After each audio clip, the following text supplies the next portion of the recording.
আসসালামু আলাইকুম রহমতুল্লাহি ওবরাকাতু। সম্মানিত সুদী, শুরু হচ্ছে ধারাবাহিক তাফসির সূরা আল কসসের ৭৬ নং আয়াতে কারিমা থেকে। আউযু বিল্লাহি মিনাশ শাইতানির রাজিম। বিসমিল্লাহির রহমানির রহিম। ইন্না কারুনা কানা মিন কওমি মূসা ফাবাগা আলাইহিম وآتيناه من الكنوز ما إن مفاتحه لتنوء بالعصبة أولي القوة إذ قال له قومه لا تفرح إن الله لا يحب الفرحين। নিশ্চয় কারণ ছিল মূসা আলাইহিস সালাতু ওয়াস সালামের সম্প্রদায়ের লোক। সে বনি ইসরায়েলের উপর জুলুম করেছিল। তাকে আমি এত পরিমাণ সম্পদ দিয়েছিলাম যে শক্তিশালী একটি দল তার চাবি বহন করতে ক্লান্ত হয়ে পড়ত। যখন তার সম্প্রদায়ের লোকেরা তাকে বলল, তুমি অহংকার করো না, আল্লাহ তাআলা অহংকারীদেরকে ভালোবাসেন না। কারণ কি, আল্লাহ তাআলা এত পরিমাণের সম্পদ দান করেছিলেন যে সম্পদের ঘরের তালার চাবিগুলো বহন করার জন্য শক্তিশালী একদল লোক লাগত এবং তারা ক্লান্ত হয়ে যেত, কারণ এত পয়সার মালিক ছিল। ওয়াবতাগি ফীমা আতাকাল্লাহুদ দারাল আখিরাতা ওয়ালা তানসা নাসীবাকা মিনাদ দুনিয়া ওয়া আহসিন কামা আহসানাল্লাহু ইলাইকা ওয়ালা তাবগিল ফাসাদা ফিল আরদি ইন্নাল্লাহা লা ইউহিব্বুল মুফসিদিন।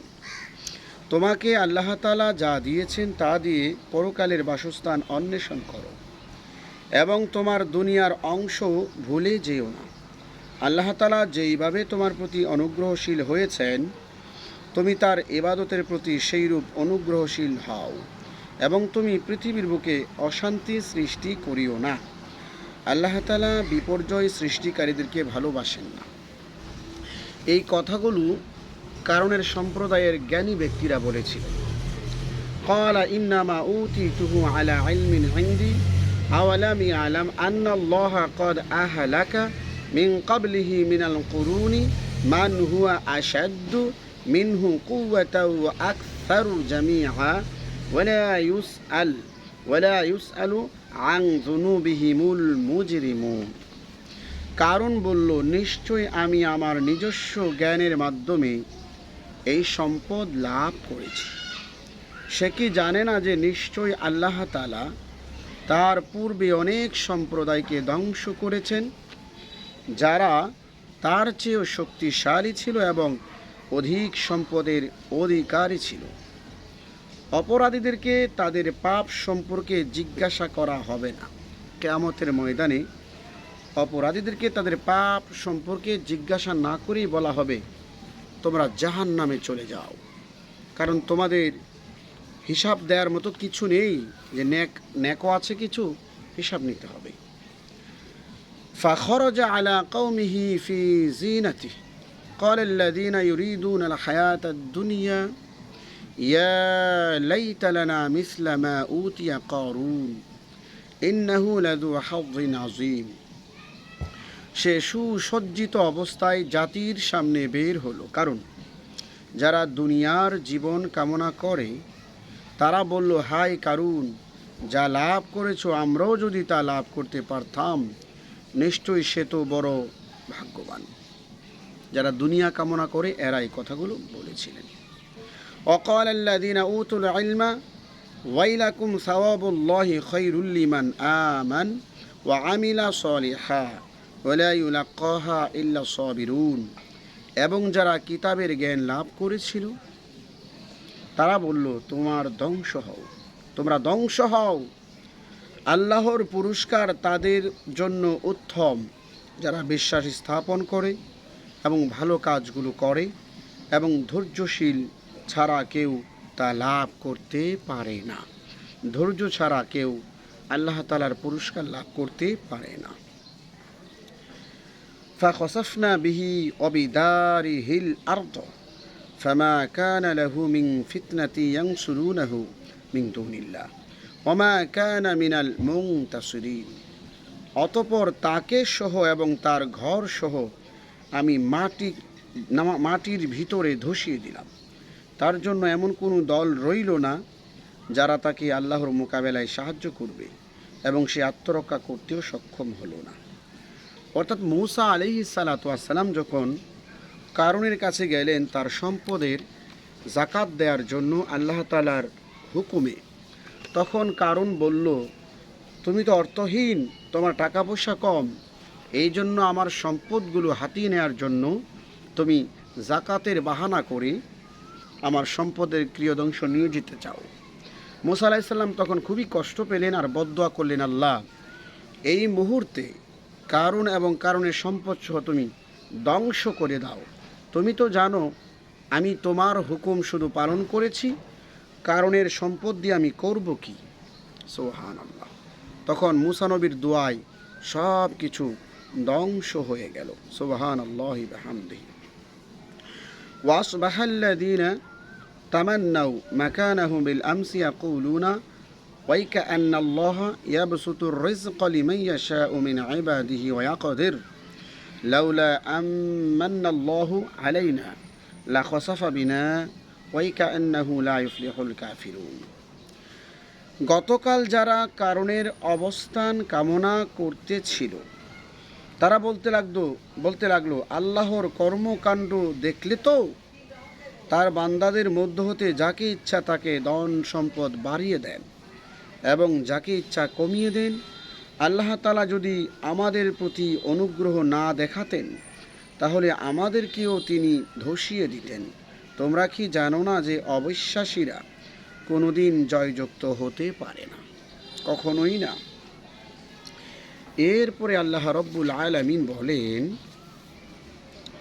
তিলকা দারুল আখিরাতু নাজআলুহা লিল্লাযীনা লা ইউরিদুনা উলুওয়ান ফিল আরদি ওয়ালা ফাসাদা ওয়াল আকিবাতু লিল মুত্তাকিন। আমি এই পরকালের বাসস্থান নির্ধারিত করেছি ওই সকল লোকের জন্য যারা পৃথিবীতে বড় হতে চায় না এবং ফাসাদ চায় না, এবং শুভ পরিণাম মুত্তাকিদের জন্য। সুবহানাল্লাহি বিহামদিহি। ৮৩ নং আয়াতে আমাদের গুরুত্বপূর্ণ শিক্ষা হচ্ছে, আল্লাহ তাআলা বলেন, পরকালের প্রাসাদ আমি তাদের জন্য তৈরি করেছি যারা দুনিয়ার মধ্যে বড় হতে চায় না, দুনিয়ায় জীবনটা কোনো মতে চললেই চলে, আর দুনিয়ার জমিনে দুনিয়া লাভ করার জন্য কোনো রকমের দাঙ্গা হাঙ্গামা ফাসাদ সৃষ্টি করে না। মান জাআ বিল হাসানাতি ফালাহু খায়রুম মিনহা ওয়া মান জাআ বিসাইয়্যাতি ফালা ইউজজাল্লাযীনা আমিলুস সাইয়্যাতি ইল্লা মা কানু ইয়ামালুন। যে ব্যক্তি সৎ কর্ম নিয়ে উপস্থিত হয় তার জন্য রয়েছে কর্মের তুলনায় উত্তম বিনিময়, এবং যে খারাপ কর্ম নিয়ে উপস্থিত হবে, যারা খারাপ কাজ করছে তাদেরকে তাদের কর্মের বাহিরে কোনো শাস্তি দেওয়া হবে না, 1 গুণই দেওয়া হবে। ন্যাক আমলের বিনিময় 10 গুণ হতে 700 গুণ পর্যন্ত প্রদানের কথা কোরআন মাজিদে উল্লেখ রয়েছে, কিন্তু পাপের শাস্তির ক্ষেত্রে বিন্দুমাত্র শাস্তি বাড়িয়ে দেয়া হবে না, সমপরিমাণ শাস্তি দেয়া হবে। শাস্তি নির্ধারক আল্লাহ তাআলা নিজেই বলেছেন, ইন্নাল্লাযীনা ফারাদু আলাইকাল কুরআনা লারাদ্দুকা ইলা মাআদ কুর রাব্বি আ'লামু মান জাআ বিল হুদা ওয়া মান হুয়া ফি দালালিম মুবিন। নিশ্চয়ই যে আল্লাহ তাআলা আপনার উপর কোরআন ফরজ করে দিয়েছেন, অবশ্যই আপনাকে আপনার জন্মভূমিতে ফিরিয়ে আনবেন। আপনি বলুন, আমার রব জানেন যে কে হেদায়েত নিয়ে এসেছে এবং কে স্পষ্ট ভুল পথে রয়েছে। রাসূল পাক সাল্লাল্লাহু আলাইহি সাল্লামকে বলছেন, কুর রাব্বি আ'লামু মান জাআ বিল হুদা ওয়া মান হুয়া ফি দালালিম মুবিন। এই আয়াতখানার অংশ হচ্ছে, আপনি বলুন, আমার রব ভালো জানেন কে হেদায়েত নিয়ে এসেছে এবং কে স্পষ্ট ভুল পথে রয়েছে। আয়াতটি মক্কার মুশরিকদের কথার জবাবে অবতীর্ণ হয়েছে। মুশরিকরা মুহাম্মদ সাল্লাল্লাহু আলাইহি সাল্লামকে বলতো, নিশ্চয়ই আপনি ভুলের মধ্যে রয়েছেন। আল্লাহ রব্বুল আলামিন বলছেন, তারা যে আপনাকে বলেছে ভুলের মধ্যে রয়েছেন, আসলে আপনি সঠিক পথে রয়েছেন, এরাই ভুলের মধ্যে রয়েছে।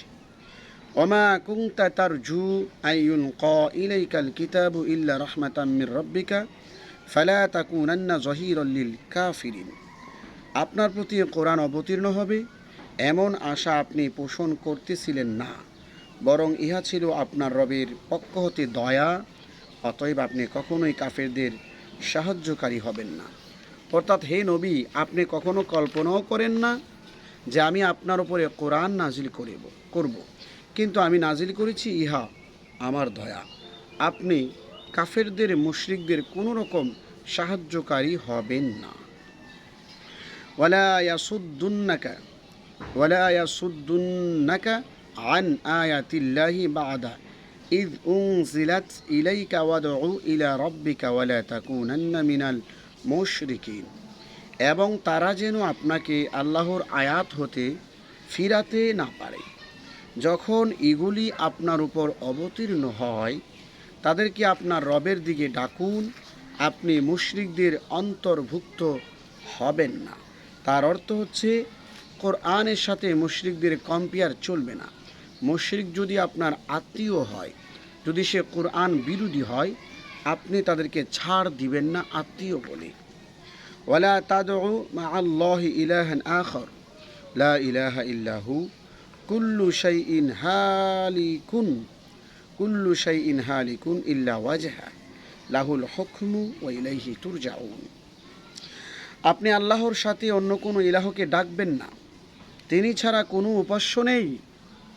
সব কিছু ধ্বংস হবে তার অস্তিত্ব ছাড়া।